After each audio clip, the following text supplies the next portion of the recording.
Olá, eu vou falar aqui sobre um caso do escritório e nele vão ter 5 erros que a defesa cometeu e que depois o nosso escritório, Ribeiro Veio Advogados, começou a atuar no caso. Meu nome é Felipe Ribeiro e eu sou advogado criminalista. Se você quiser acompanhar mais vídeos da área criminal ou de negócios, enfim, aqui no meu YouTube, é só conferir os vídeos passados e os que virão. Aproveita também e já se inscreva aí no canal se você não é inscrito.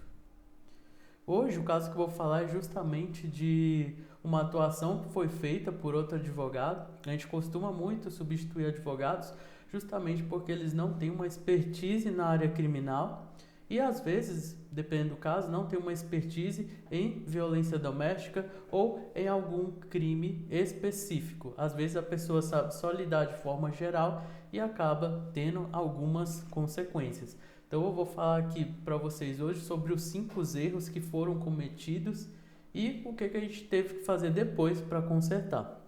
Então, vamos lá. O primeiro erro, uma coisa que aconteceu é que o cliente contratou a pessoa na fase de inquérito policial. Então, o cliente acertou. Normalmente, o cliente ele erra nesse ponto, ele deixa para depois.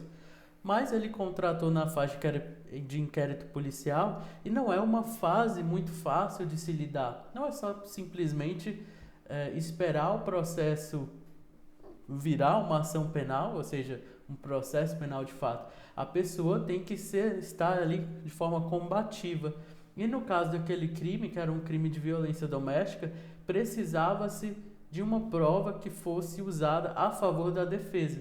Só que foi feito um pedido em delegacia e o juiz ele não aceitou esse pedido. E o que aconteceu?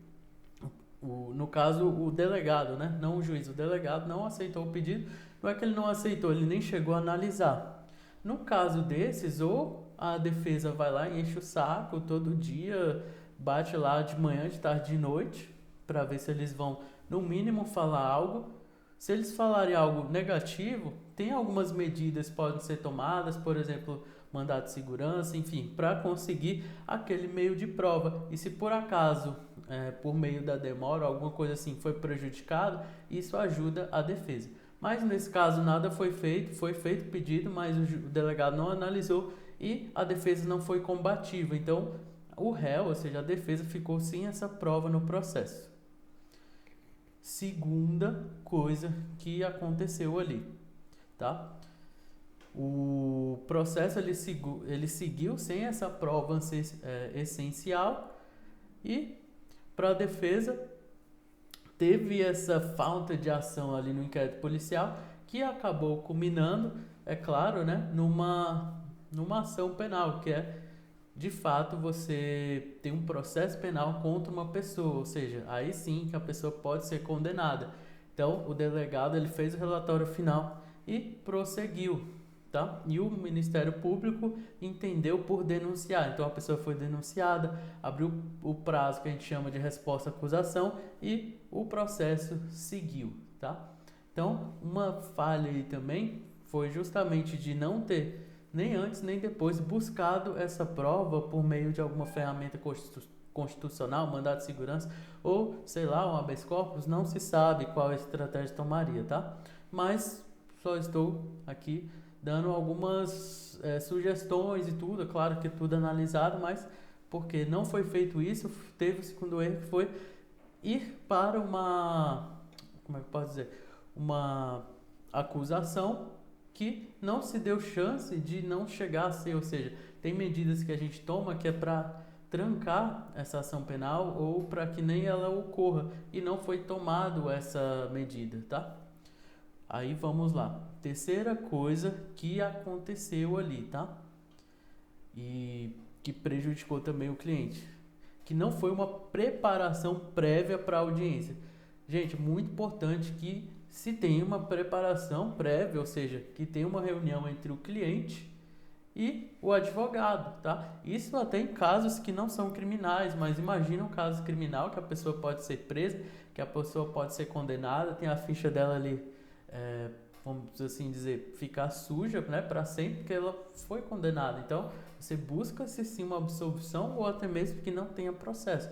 E no caso, o cliente ele chegou despreparado para a audiência, ele não fez reunião. Eu perguntei para ele, como é que foi a reunião? Não teve. E isso acabou fazendo com que o cliente falasse algo que não precisava falar. Então ele falou algo que prejudicou. Não que ele é bom, que ele é mau ou que ele confessou alguma coisa, mas ele falou um ponto que o prejudicou ou o prejudicaria. Então a defesa ela deveria deixar claro que você tem que falar o que aconteceu e não coisas da sua vida ou coisas que podem até atrapalhar. Por isso que serve o advogado, senão a pessoa não precisaria, só chegaria na audiência, falaria tudo e pronto, e acabou. Vamos dizer assim, um quarto erro, né, é que na audiência a acusação comandou ali, presidiu mais do que o próprio juiz. Isso porque o advogado também não falou nada, então foi assim vergonhoso, e isso faz com que a defesa fique assim, ela tenha menos elementos, ela tenha menos força para pedir alguma coisa. Então o Ministério Público que conduziu, e isso pode fazer com que tanto a vítima ou a pessoa ali que está sendo interrogada, testemunha, ela tende a ser induzida. Então o certo era o juiz começar, o juiz falar algumas coisas, mas o Ministério Público conduziu e a defesa deixou que isso acontecesse. Então isso foi um erro assim muito grande, tá? Até lembrei agora que vai ter um sexto erro que não foi do advogado, mas foi do cliente, que é muito importante a gente falar. O quinto, né? Quinta coisa que aconteceu de errado foi o seguinte: não fez todos os pedidos, ou seja, a defesa não fez todos os pedidos necessários nas alegações finais. Ou seja, a gente tem uma audiência e depois dessa audiência a gente tem um momento de alegar. Algumas vezes é de forma oral, mas normalmente é por escrito, que a gente chama de alegações finais por memoriais, que é uma exceção, tá? E faz sentido, porque às vezes tem uma complexidade, teve várias testemunhas que falaram, então é difícil fazer oral da melhor forma possível. Então é muito comum, até para ficar mais rápido a audiência, né? E ficar mais célere e mais produtiva. E os advogados também preferem fazer por memoriais, né? E dessa forma a gente faz por escrito. E nesse momento não foram feitos todos os pedidos. Só foi feito um pedido que foi o de legítima defesa. E tem um pedido que ele é bem geral, que todo mundo deve conhecer, que é quando está em dúvida, deve-se beneficiar o réu. Esse pedido não foi utilizado, tá? Então, depois disso, estando nessa fase, chegou até nós esse caso, até o escritório, a gente analisou e o cliente também ele mudou para a nossa defesa, e a partir daí a gente buscou todos os mecanismos para fazer essa mudança, né? E conforme eu tinha falado, o juiz acabou inocentando ele não por legítima defesa, mas pela dúvida. Então vejam como foi sério. Por uma sorte o juiz absolveu a pessoa, mas o Ministério Público recorreu. E o bônus aqui que eu falei do cliente, né, é que no momento de delegacia ele foi inocente no seguinte ponto: ele pensou que ele era vítima e que poderia falar tudo lá em delegacia, que estaria tudo certo. Então isso foi de certa forma um problema, porque ele falou algo lá sem a companhia de um advogado, e depois a gente teve que mostrar, né, o que aconteceu. Aí teve toda uma técnica que a gente usou também, porque o Ministério Público recorreu, então a gente teve que recorrer também, tanto para mudar a sentença para ser mais favorável, quanto também para que ele não revertesse uma sentença de absolvição para condenação.